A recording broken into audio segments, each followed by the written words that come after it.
This episode of the Oprah Podcast is presented by Ulta Beauty. The possibilities are beautiful. It is a joy to be with you here on the Oprah Podcast, and I know your time means a lot to you, so I think it's just so special for me that you all are listening or watching on YouTube. Lots of people have Valentine's Day on their minds this week. And I know that for some people that brings up thoughts of romance and lack of romance, but my guest is renowned as a relationship therapist and expert. She studies it, she knows it in her spirit, in her heart, in her brain.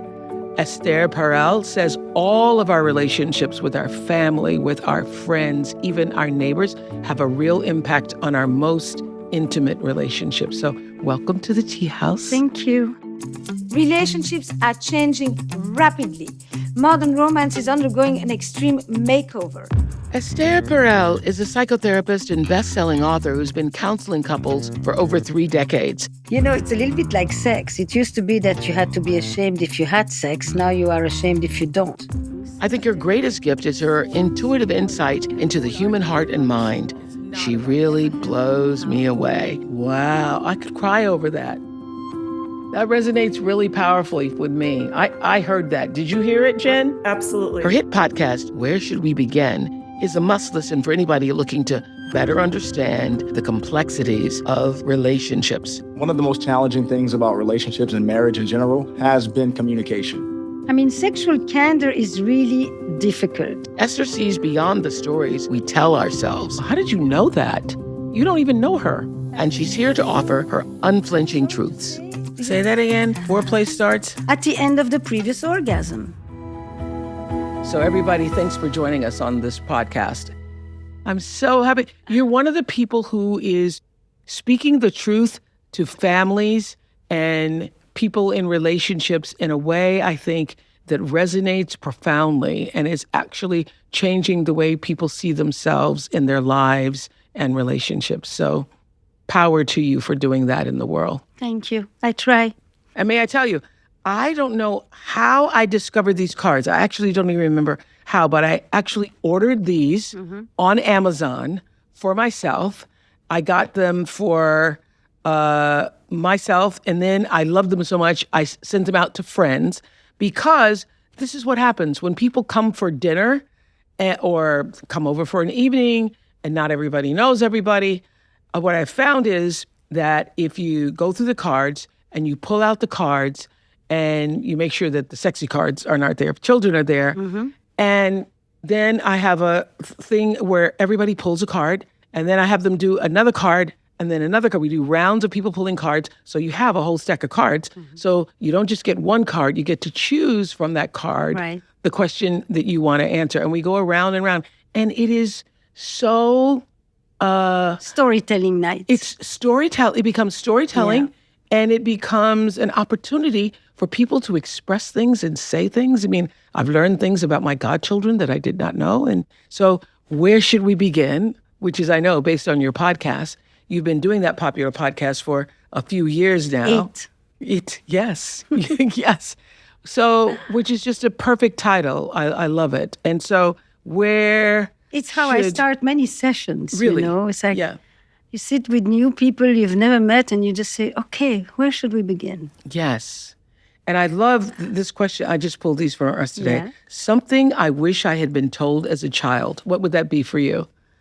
Something I wish I'd been told as a child. The first thing that just jumped into my head is this. My mother told me that I came from the stork. And what I wish I had been told as a child was that there was no such a thing. As a stork. As a stork. I was 9 years old when I understood that this is... not true. No. And that it says more about her discomfort with the subject. Yes. Than anything else. And then I began to dig and try to find, so then where exactly did I come from? And when I told her, actually I came from you, she said, we'll discuss this one day. And did she ever? Never. Never. Never. Oh, that was So the day where people were so that's like uncomfortable. when people think, and you are a sexologist and you must have had no. I grew up in utter ignorance. So Wow. I wish I had been told a lot of things in that domain. Yeah. Well, my answer What would to you that, say? Yeah. I would say, I wish I had been told that I was loved. Yes. Because I never, ever heard I love you or had the feeling of you are loved as a child. So yes. I wish I'd been told that. It's a very common answer. Is it? Yes. I wish I had been told I was loved, I am capable, I'm worthy of something, I miss you. I mean, many things that people want to hear have to do with basically feeling seen, feeling acknowledged, feeling valued. You know? Yeah. I know so many people get so much out of your podcast. Why did you decide to do the podcast? And what was your hope and greatest intention for it? So I spent 35 years in my office seeing patients. I still do.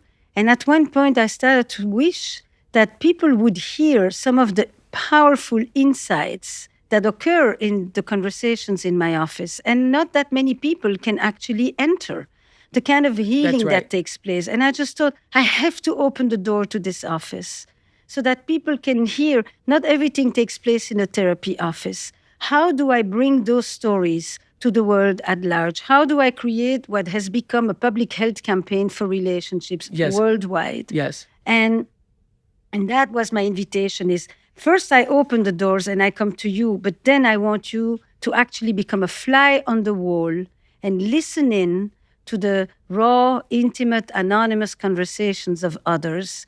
And you will see yourself. If you listen intensely to others, you see yourselves, even if it's not your exact That's story. right. Even if it's not your story, No. you can see yourself in the other story. So I hear that you now think that modern romance is going through some kind of change or makeover. What's going on out there? What's changed? So one of the things that changes is that we are today looking for a soulmate on an app. And the soulmate is the one and only, which basically has always meant God. Yes. And now it's your partner. Yeah. And with this partner, you want to experience transcendence and wholeness and ecstasy and meaning, all the things that you actually used to look for in the realm of the divine. And now you want that with your partner. So people say, well, are we asking for too much? And I say, no, we don't. We can have enormous expectations, but we are asking one person to give us what once an entire village used to provide. Oh. I want with you what everything traditional relationships were about: companionship, economic support, family life, social status. But now I also want you to be my best friend and my trusted confidant and my intellectual equal and my fitness buddy and my professional coach, and last but not least, my passionate lover. And all of this for the long haul. And this long haul keeps on getting longer, right? And then we have taken love, commitment, intimacy away from our relationships with family, with friends, with neighbors. All these other relationships are weakening, and all of this is being brought into modern love. So modern intimacy today is me talking to you, you're validating me, you're reflecting on me, and I am momentarily going to transcend my existential aloneness, and modern intimacy becomes into me see. Oh, into me see. Yeah. That's where we are. That's modern romance, as I begin to see. But when you were saying that, I remember early on in my relationship with Stedman, Maya Angelou, my advisor and friend, wise woman, was saying, your life is a whole pie. Mm-hmm. Your life is made up of a whole pie, much of what you were just saying about a village. And so do not expect one person to represent everything that the pie is supposed to represent. Totally agree. So so based upon what you just said, everybody expects your partner now to really be what the realm of the divine used to be in people's lives. Isn't that too much? I think it is. Yes. I think we cannot have one person give us what the whole community should represent. Yes. And I think that we are actually overburdening our relationships, and then we get very disillusioned. And then we find... Because you don't fulfill all of those That's right. things, That's I'm right. going to eliminate you from my life That's because right. you you are not perfect. Right. And I'll find someone else who I think can actually meet all my needs. And then that person's not going to be able to do it either. So what is your advice to someone who's listening who may be feeling alone right now, especially this week? People get so hung up on what the Valentine experience means or doesn't mean, and I don't have, and I didn't get, and I wasn't acknowledged. And I think to actually continue directly from what we just said, Yes. love, intimacy, being valued, being cherished. Don't just imagine that it takes place in your romantic relationship. So Valentine us all. Make it about love, and it's the love that you share with all the people of your life. If you don't have a partner at this time, that doesn't mean you're excluded from the event. that's right. And then how do you feel less lonely? In general, we feel less lonely when we connect with others and we feel that we are able to bring a smile to their face, and suddenly we realize that we matter and that something is happening. Yesterday, I was literally thinking about these questions, and I'm walking here in Santa Barbara by the beach, and as I'm thinking this, a woman stops me and she says, "Can you help me come down the steps?" And so I help her walk down. She says, I'm so sorry. I says, "No, thank you for giving me this opportunity. I just feel like I was able to do something for someone." And when I left, she had a smile, I had a smile, and we momentarily felt less lonely. And that happens in small incremental things. You know, what happens today is modern loneliness masks as hyperconnectivity. I mean, you can have 1,000 virtual friends and no one to feed your cat. Oh, I love that. You can have 1,000 friends on social media and no one to feed your cat. Let alone pick up a prescription at a pharmacy, let alone pick you up at the airport, let alone so many things. Yes, yeah. You know, but they give you a parasocial relationship with a little like, and it leaves you, you know, not really feeling fed. You're I was going to undernourished. say, you end up feeling emptier. Yeah. Emptier. And you teach a course on turning conflict into connection. Yeah. And I've always wanted to know, why does it seem that couples fight over and over about the same thing? Because they're actually fighting not about certain things, but they're fighting for certain things. Ooh. If you think you're fighting about, then you think that you're arguing about, you know, why did you put this straw in this glass? You know, and now we're going to have a whole argument about the straw. It's not about the straw. No, what people typically fight for, I think, can be summarized in 3 basic things. Okay. It's based on the work of Howard Markman, but people fight over power and control. Whose decisions matter more? Who has the priorities? You know, you hear it in sentences on the podcast all the time. People say, you know, you don't value my contributions with the children. You constantly undermine me. We are doing everything on your terms. We have sex when you want. We live where you want. We travel where you want. You're the boss. Yeah. Power and control. People fight for closeness and care. Trust. Do you have my back? Can I rely on you? Can I lean on you? And what we hear is, you know, I open myself, I share my anxiety, and instead of supporting me, you fly it back in my face.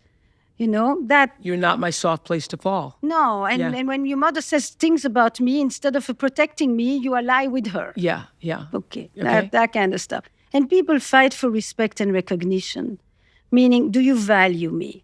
You know, is my contribution recognized? Do I matter? And that is, you know, sentences like, I do so much and I don't think you ever value me. When you want to go see people, you just go, you know, without even checking in with me, like you're unilaterally making your choices. And ultimately, you know, I had a thing in a podcast episode where they come in and they start to argue because he left the closet door open. Wow. And the cat could enter into the closet. Yeah. And now follows a whole fight about the cat closet. Did the cat enter the closet or could? I couldn't care less. I don't listen to the story. You know, all I hear is now we are talking, they're talking about the closet, the door, the cat litter, the cat. And all I am thinking is, what is it that they're really fighting about? What is he saying? He's saying, you're not the boss of me. And you're not the boss of me means, you know, he had a very dominant father who told constantly to, and so that's what he's fighting for. He's fighting about the closet, but he's fighting for power, and control. It's that time of year when we celebrate love, not just romantic love, but also the special connections we share with our best friends. And what I know for sure is that real friendships bring joy to your life. So now our friends at Ulta Beauty want to help you honor your bestie in a big way. Listen to this. Let's start a ripple effect of joy together. Post about your bestie, tag them and at Ulta Beauty. Share why they're so special to you. And when you do, Ulta is going to pay the joy forward with a chance to receive a surprise and delight Ulta Beauty experience. The possibilities are beautiful. We have guests who are joining us on Zoom that I think a lot of you are going to relate to. So let's jump in. Christina and Stefan are in Atlanta, and I hear that you two are very much in love and you're raising 3 beautiful boys, 4, 6, and nearly 8. Okay. Where should we begin? What's going on? Hi, guys. Hey, how are you? Hi. Hello. Yeah, so things are incredible with us. I love my wife. We've been married nearly 10 years. It'll be 10 years in April. She's my best friend. As you mentioned, we're raising 3 amazing boys. We're in ministry together. So we're in the process of planting a church. So we do a lot of stuff together. And in our first year of marriage, we're talking about intimacy. So first year of marriage, when it comes to the frequency of it, it was very high. Going into year 10, it's still very good. But when you look at all the things that we're doing, the energy that we're exerting, all of the things that we're doing, and one of our kids has autism, so that's a lot on her as well. I'm trying to figure out how to make sure she has a lot more in the tank when it comes down to time with me. Because the boys take a lot, right? At the end of the day, she's ready to park. I'm ready to go full speed fast lane. Yeah. So that's where we are. Well, you got the best expert here to help you. And your question is, how do I get her to want more? Yeah. So, I'm able to compartmentalize the work that we have to do during the day, and I can have some left in the reserve. When we get to the end of the day for her, she's a lot more exhausted. And I get it. There's more of an emotional toll on her being a mom, and the boys are pulling on her more so than me. But I want her to be able to compartmentalize like I can. Are you prepared to change tracks? Am I prepared to change tracks? Yes. I'm prepared to do whatever I need to do. Wonderful. Beautiful. Can I hear from you just a bit? Christina? Yeah, so like he said, I am tired. Come 8 o'clock, I'm ready to tap out and retire. But I try to explain to him, there's a biological connection I have with the children. I'm a light sleeper, so any little breath, it feels like I wake up. So I feel like I'm not getting adequate sleep, although, I fall asleep early. But it's like I'm trying to explain to him the different ways that men and women approach sex. Like he can go, and I need time to build it. And I love him and I'm attracted to him. That's not the thing, but I'm very much aware our marriage is a movement. I really value that. So. Okay. Maybe we first switch a little bit the way we think here, right? And that is very often when we think about sex, we think about an act and an outcome, something that we do. And instead of thinking of it like that, I would probably want to switch you to think more about an experience. Not what do you do in sex, but where do you go in sex? What parts of yourselves do you connect with? What do you want to experience there? What do you want to express there?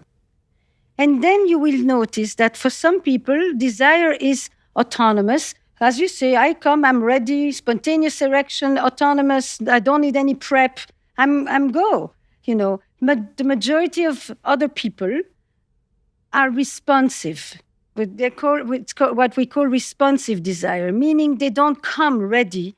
They are maybe sometimes open or willing. That willingness, I'm not always hungry. I see you eating, I'm sitting next to you. It looks like it's quite good. I taste.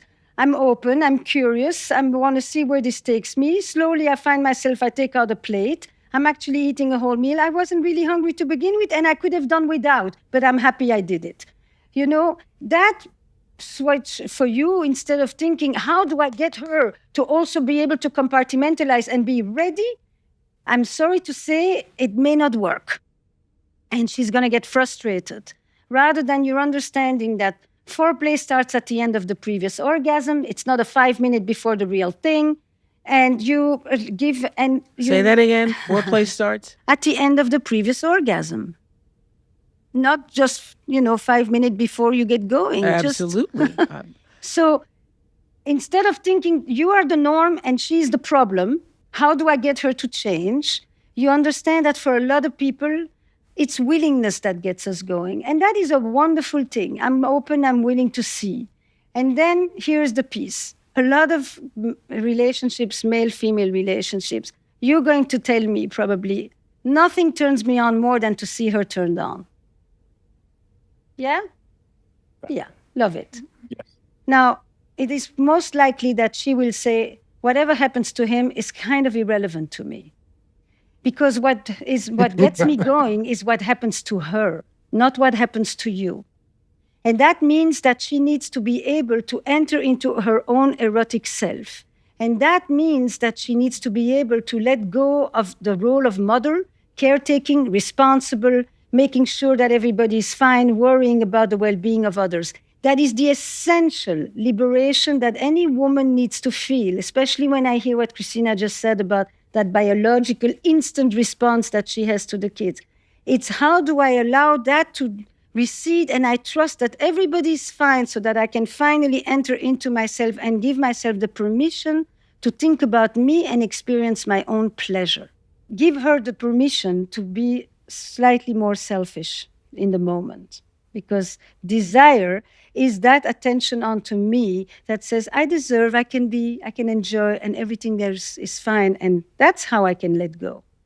I love what you said about where do you want to go? And I saw something in your eyes. Where do you want to go? And what do you want to experience in this sexual encounter? That it's not just about the act. Did that resonate with you, Christina? Tremendously, because my first orgasm was with my husband. Hey. And I have to get there mentally. I'm being honest, everything before him was performative, and I like that Esther said to make it an experience again. Like, remember, it's something that we share, that no one else, something supernatural happens. And I feel it when we're there. But initially I feel like it's a chore to get there. But if I can train my mind to think, where do I want to go with him right now? This is our secret place, and train myself there. I feel like I can, like anything, work a muscle again, and tap into the erotic side. But you need to be willing to ask for things. What starts to happen when you're in that kind of a dance is that he says yay, you say nay, and your emphasis is on all the nays and his emphasis is on all the yays. So it's about you asking, do I want to just relax? Do I want something more sensual? Do I want us to be naughty? Do I want to just have fun? Do I want to connect? Do I want to just be taken care of? All of these are places that we go in the erotic that have, you can, as you just said, you can do a lot in sex and feel absolutely nothing. Women have done that for centuries. Yeah. In the erotic, you can do very little and feel a lot. But for that, you need to ask for certain things and know that you have someone who really appreciates it and welcomes it. Because then, he likes to give, he likes to make you feel good. And even if it's just, small little things, it's about pleasure, not about performance or outcome. This makes sense? It does. And what's interesting is one of the most challenging things about relationships and marriage in general has been communication. I mean, sexual candor is really difficult, and here's the thing. The majority of people often fall in a trap where they think that they will want more sex from talking about all the sex they don't want. Okay, you got it. Yeah. It's like we talk about the problem. Well, that's why women are reluctant. Like, if we have a conversation about it, we're going to talk about it. It's going to make you want more of it. And I'm just trying to have a conversation about it. That's what you're saying, Christina. Yes. Yes. Yes. I just want to cuddle and it's going to spark. So let me go to sleep. Yeah, cuddle leads to other things. Fall asleep. I'm just tired, but it's hard to just cuddle. I try to explain that to her because I want her morning, noon, night, from dusk till dawn. And if she's like, let's just cuddle, there are things that happen to me biologically as a man that just don't allow me to sit there and cuddle. Okay. So, maybe if I communicate that better, like what actually happens in those moments when you want to cuddle and things are happening that can lead to pain.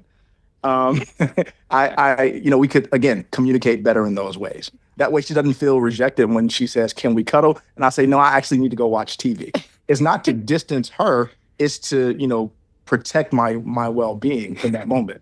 Because cuddling's going to lead you to something else. But a lot of women feel this. A lot of women say this all the time. I just wanted to cuddle. And you're reluctant to even initiate cuddling because it's going to lead to another whole thing. Yes, but you can turn that whole thing. You see, what happens is that then you start to say, I don't even want to cuddle, because then he's going to get turned on. He's going to get turned on. He's going to want more. He's going to want more. I'm going to frustrate him. He's going to get up. He's going to be all upset. He's going to pout, etc. Yeah, but so turn it around, It's nice that you want her, but it's also a burden sometimes for her to feel that she constantly is your one outlet with whom you need that basically in the end she's doing it for you, to take care of you. That's not what sex is supposed to be. So on occasion that is, but not when it becomes, I just want to make sure he doesn't get upset. And, then the next day he's in a bad mood because that whole thing. It's nice for you to say to him, I like the reaction that you have. Maybe sometimes you take care of him. Maybe sometimes you take care of yourself. And you do it not in hiding. You do it next to her because it's okay. And then sometimes as she watches you, she may join you. There's a lot of possibilities if you don't fall into the trap of on or off and afraid to do the slightest move because, my God, if he then reacts, then I'm going to have to service. That's the subtext from this dynamic that you describe, And then on occasion, when you just call him and whatever it is, you take a bath together, shower together, something where he experiences your invitation. But the pressure is what you want to watch, because you're a high energy guy. And you release a lot sexually, and there's nothing wrong with it. But you also have 3 other boys in this house. And so, yes, it's very different from 10 years ago. And it may come back after the boys are older as well. This is, so how do you give yourself the permission to say, Mom, time is off. I take off my apron. I take some time. I transition. I retrieve the woman from behind the mother. But it doesn't have to be the full operation each time. It doesn't have to be the whole production, because otherwise you are going to get her shutting down just because she's afraid that you're going to want the whole thing. And that is where the women start to really deprive themselves as well. That's the other thing. It's like it deprives, because she enjoys being with you. That is not the point. You enjoy being together. You desire her and she desires you. Yes. I hope this has been helpful. Some things to talk about. Yes. Think about. Thank you. For sure. Best microphones yet. Thank you. Thank you, guys. Thank you. Next up is Jen, a married mom from Philadelphia. Jen wrote to us about what she called her past baggage. How is that impacting you? What did you want to say to Hello, Esther? Jen. My story is a little bit different than the last brave couple, although it certainly resonates, I think, as moms and Yes. married people. And I had written about past baggage, which I'm not sure really is relevant to where I am, but I had been through some sexual trauma as a child and through my teenage years. And I'd say in my 20s, probably spiraled a bit and had some commitment issues in my 20s and 30s. And so my story is I got married a little bit later in life, and I was a single mom. And recently I made a decision to leave a corporate job. And so I'm feeling very unsettled and unbalanced in my relationship, I guess, is kind of a long way to get there. Mm-hmm. And your question? Is the question really, Esther, is how to feel empowered in your relationship, or feel when you're feeling unbalanced. I was fiercely independent, and I was a single mom taking care of things. And now I have made a decision that I'm going to take a year of a pause. And it's changed the dynamic in my relationship. And you feel the And figuring vulnerability of the change of that balance? You feel that you are more reliant or dependent on your partner, and that is not the way that you've usually liked it, because you've always made sure that you can stand on your own 2 feet. Right. And Exactly. is that fear reinforced by him, or it's really something that you bring with you? No, I think it's something that I bring. I think actually what you said in the beginning about feeling valued, and I do feel that. And I'm lucky that I think, I waited so long to get married because I finally found the right person who I think really, truly doesn't keep score. So it's purely in my head as somebody has been very independent and trying to figure out how to. So this already is it's a big starting point, is your ability to say, look, from whatever happened to me in my life, I decided that nobody would ever have any power over me, that I was going to be in control. Nobody could take advantage. I can take care of myself. I don't depend on anybody beyond a certain level. And I have done this well. And then what happens when you leave work as that position, which was one of the symbols of your independence and all of that, is that you are in transition. And transition is by definition no longer here and not yet there. That's what transition means. So in transition, you are off balance. It is the nature of that change to be off balance. There's nothing wrong with it. It's just unknown to you, unfamiliar. And here is your opportunity. You have a great guy that you know is valuing you, that is not going to take advantage of what you call feeling a little bit more precarious, more unbalanced, more unsure of myself and all of that. This is your opportunity to really do some repair from the dowry of your childhood and to actually allow yourself to lean on someone and to know that you can and to have someone show up for you. So instead of how do I empower myself, I would actually invite you to say, how do I allow myself for the first time ever to take advantage of this big transition and lean on someone and learn and experience the depth of trust, something I've yearned for my whole life and have never allowed myself. Wow, I could cry over that. That resonates really powerfully with me. I heard that. Did you hear it, Jen? Absolutely. I heard that. Absolutely, Received Esther. it for sure. Oh my God, that was so good. Where does it land for you? Just because I don't know you, so I just took a leap. It's very, it's truthful for sure. And it has been hard for me to lean on someone because I haven't ever done that before. And so, I feel like this is a gift of this transition that I'm able to take. And I'm trying to be open to the universe and all possibilities that come in front of me, like getting the opportunity to speak to both of you. And so I do need to receive it. I thought that was really powerful. How did you know that? You don't even know her. No, I don't, because you said I left a big job. I have always been independent. And you kind of said and implied was, how do I continue to feel as strong as I always did? Yeah. And I thought, but this is not about staying strong. And then she said, I have a good guy. I waited and I have a good guy. And I thought, you haven't even given him the opportunity to show you how good he can be. Wow. And what would it be like for you, instead of holding yourself up, to actually leaning on him and experiencing, you're going to sob maybe. It's going to bring back this little girl who fought, to make sure that she's in charge and nobody takes advantage. You're holding on to that, still protecting yourself. Yes. I think probably my whole life, even though I've done therapy in my 20s and 30s, and I think have gotten through it, which is why I can talk about it so openly. But I'm sure there's still that little girl in there who wants to take charge, I'm sure. Yes, and it goes actually with what we talked before when you said, what is it that people fight for when they are in conflict? Yes. The people who fight for power and control are often people who did experience various forms of emotional, psychological, or sexual abuse. Mm-hmm. Because then it is your adaptive style. You respond with a strategy. That's how you stay in control. That's right. That's how you stay in control.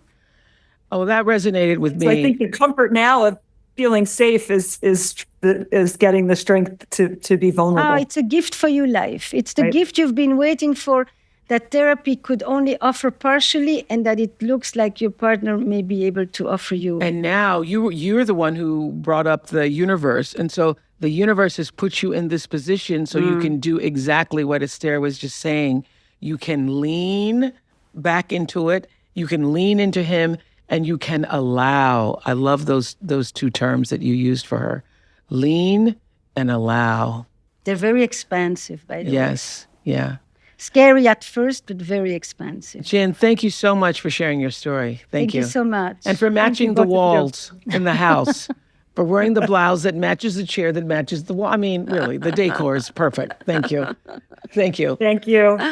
Erica from Texas has been married for 32 years. She has three adult children, and now she's starting to have some doubts. Are you, about your marriage? Tell us why. Hello, Erica. Oh my goodness. Hello, Esther. Hello, Oprah. Hi. Thank you all so much for this opportunity. It truly is an honor of mine. Well, like I said, I've been married 32 years. I have 3 adult grown children. My husband was retired military. He retired about 10 years ago. We have spent a lot of time together. We do a lot of things together. And then about 8 years ago, my mom suddenly took ill.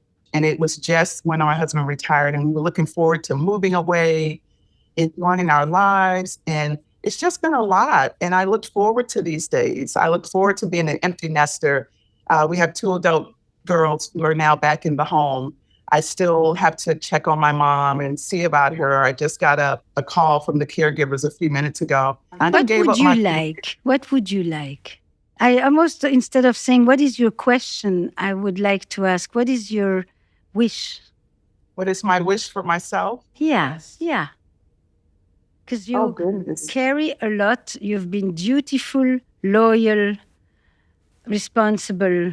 And as you speak, I experience your ache for play, for fun, for aliveness, for exploration, for creativity, for things that are the opposite of I'm taking care of my mom, my 3 children, my husband, our I've been business. doing it. I'm the only daughter. I'm the child. It's, my responsibility, my duty. And you know what's so interesting? When you watch this, makes me want to tear up. When she asked you what was your wish, what happened to your face? And what makes me want to tear up is I know nobody's asked you that.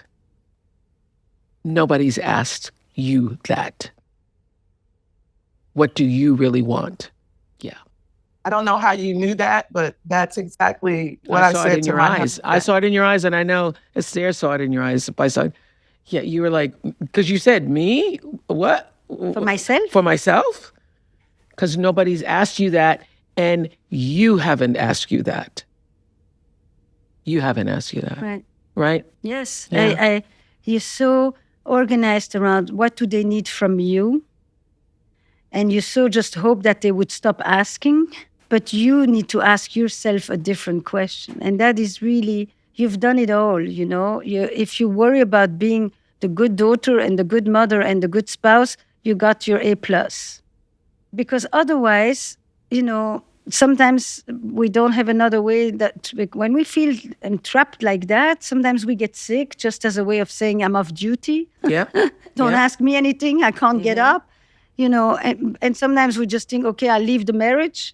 And then sometimes, it's really what would be even the smallest thing today that would connect you with your aliveness, with your joy, with your freedom, small. What would it be? Do you have a thought about what that would be? thought? Have you even thought about that?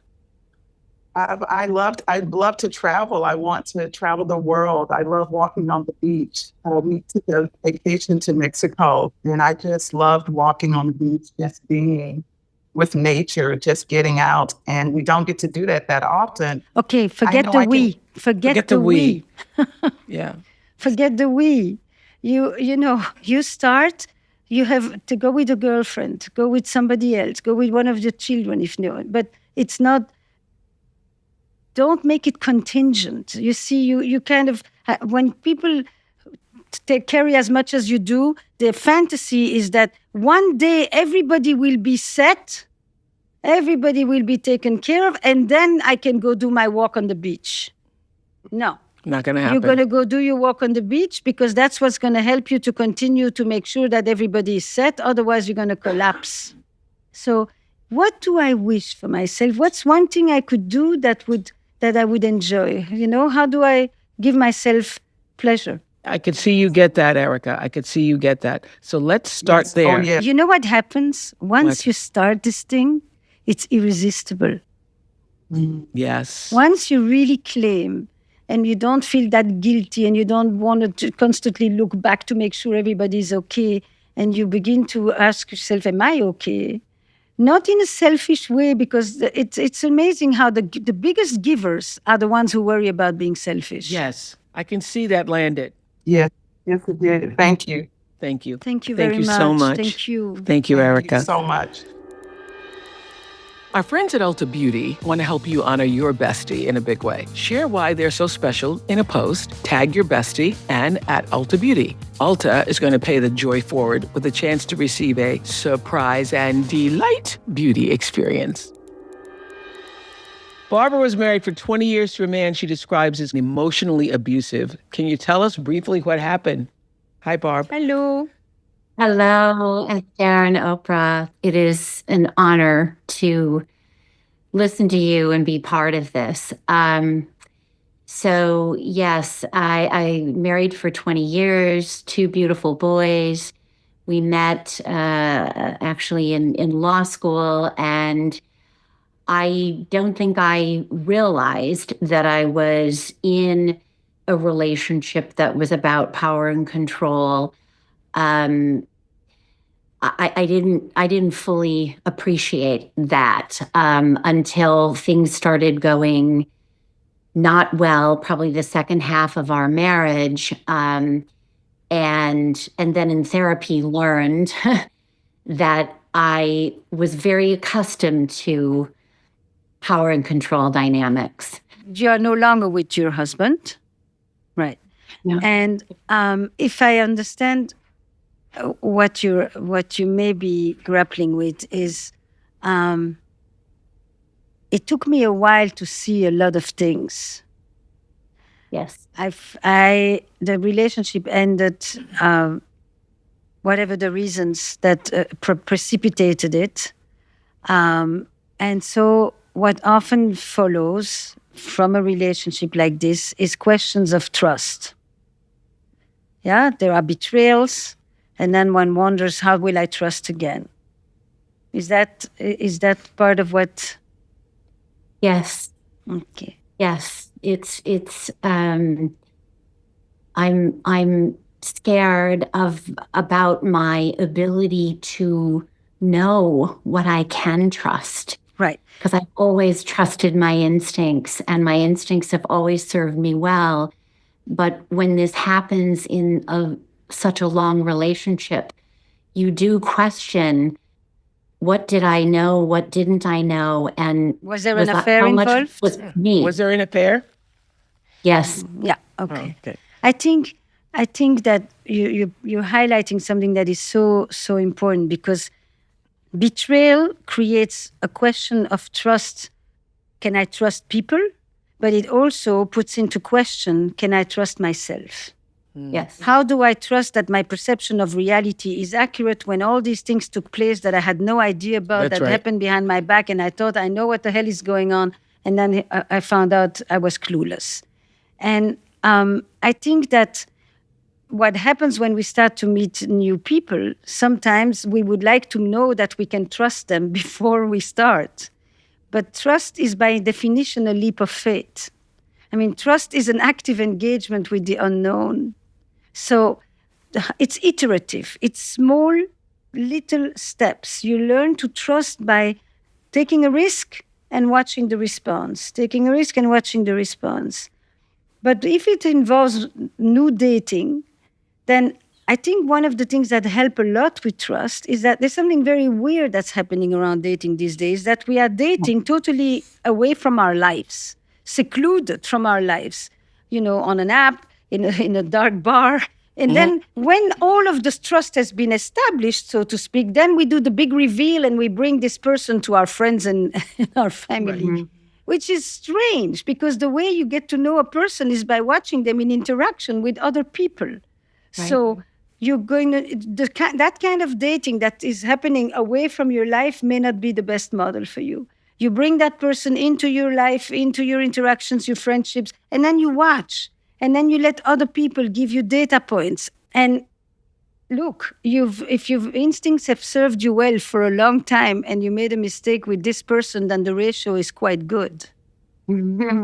Quite good. Oh, that's heartening to hear. And what you say, Esther, is the dating apps have just, it's not a fit for my personality because I'm wired to be live and in person. Right. Yes. Do things with all. people. You're going to go, whatever, bike, hike, to a movie, listen to live music, invite that person to join you. Just hang. And then you'll feel. And then you'll have a better sense. And you'll know even if you want to see them another time. And you'll hear what other people say. And it's much more integrated into your life than in this kind of sterile thing called, the dating space. Thank you, Barbara. Thank you. Thank you Thank so you so much much. to both of you. Thank you. Thank you very Really much. appreciate it. One of your most well-known quotes I like so much is this one, that the quality of our relationships determines the quality of our lives. Yes. When did you know this to be true? I think I completely grew up with that perspective because my parents, both of them, had lost their entire families in the Holocaust, and they were both the sole survivors of their entire family. And really, they had nothing. I have nothing, nobody, nothing. And they created families of choice before the word existed. They understood the rebuilding of community. They understood that you get your memory from meeting people who have experienced something like you. When your entire community is decimated, there's not a trace left of the life that existed. You need to share it through stories with other people. And so in multiple fashions, they created rituals, gatherings. People was the way that you rebuild life more than anything else. And that wasn't spoken, but there were people in my house all the time, and I would hear the conversations, and I understood that you do not survive alone. They didn't survive alone, and they didn't revive and rebuild alone. You need people. We need intimacy and connection to survive from the moment we are born. And that's part of why your question about modern loneliness is so powerful, because at this point, we're not only lonely, we are also experiencing self-imposed solitude. You don't have to leave your house to eat, to work, to shop, to exercise, to meet people. So you're not just having remote work, you have a complete form of remote living. And that disconnect affects how we feel about life, why we wake up in the morning, and our level of happiness and our level of joy and contentment. And all of these things are interconnected. So people and the quality of your relationships, not just relationships, they have to be nurturing, good, thriving relationships, determines the quality of your life. You've counseled so many thousands of people throughout the world and heard their stories and challenges and relationships. And I'm wondering what you have concluded is the basis for a well-lived life. A well-lived life is a life where you are able to experience the two most important sets of human needs: our need for safety and security, and our need for adventure. Our need for togetherness and our need for autonomy. The good life is the ability to reconcile these two fundamental sets of human needs inside of you and hopefully inside of your relationships. A good lived life is a life that is erotic. That means it's not only useful and meaningful, but it is also alive. Everybody knows the difference between a relationship that is not dead and a relationship that is alive. That difference is the erotic. And the erotic means curiosity, imagination, playfulness, creativity, exploration, the embracing of serendipity and the unknown. And you can be in your 90s. When you meet these people and they're still That's why I thought the curious. advice that you were giving to Christina and Stefan, and to her particularly about her own arousal and eroticism, was so poignant, because I think for so many people, they think eroticism is only about sex. No, so not. No, so not. So not. So not. That is a life well lived is a life where you feel alive. That is why the importance of the erotic is so essential. I love that. I love that you're able to do that for people. I so appreciate that you were able to come here to be a part Pleasure. of the Oprah podcast. Esther's podcast is called Where Should We Begin? And Where Should We Begin? A Game of Stories is available on her website, estherperel.com. So thank you to my guests, all of you, for asking your thoughtful questions, to Erica and Jen and Christina and Stefan and Barbara. Thank you all. A very special thanks to our friends at Ulta Beauty for sponsoring today's episode. Go well, everybody. You can subscribe to the Oprah Podcast on YouTube and follow us on Spotify, Apple Podcasts, or wherever you listen. I'll see you next week. Thanks, everybody.